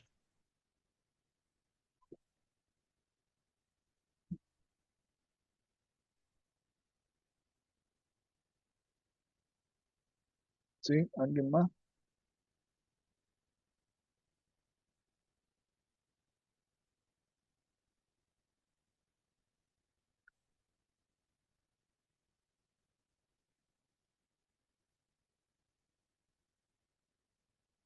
Ya. Yo no sé, Danilo, si ahí como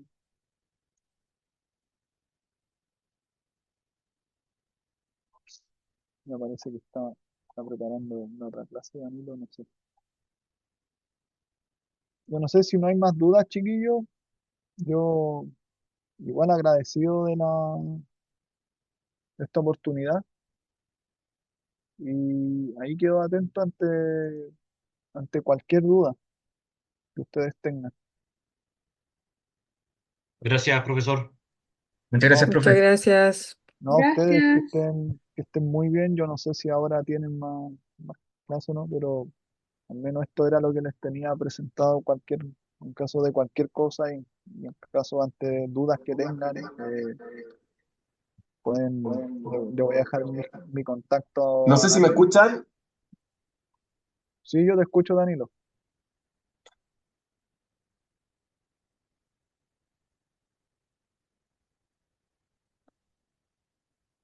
¿Me escuchan? Sí, Danilo, te Sí, escuchamos. sí, se escucha. Ya, ya. Es que tengo una cuenta que está bueno el micrófono y el otro está mala la cámara, parece. Pero bueno, muchas gracias, Pablo. Disculpa que no haya podido despedirte, pero súper buena la clase, fue muy completa, de cosas bien básicas hasta cosas bien aplicadas, así que te agradezco mucho. Vale, no, gracias a usted, Danilo. Ya, no, nos vemos entonces. Estoy medio mal con la cámara porque estoy con los dos computadores funcionando, así que dejamos hasta aquí las clases de hoy y nos volvemos a juntar entonces el próximo martes. Muchas gracias, Pablo. Ya, que estén bien. Chao. Chao, Gracias. chao, chao, Chao. gracias. Chao, hasta Chao, luego. gracias. Cuídense.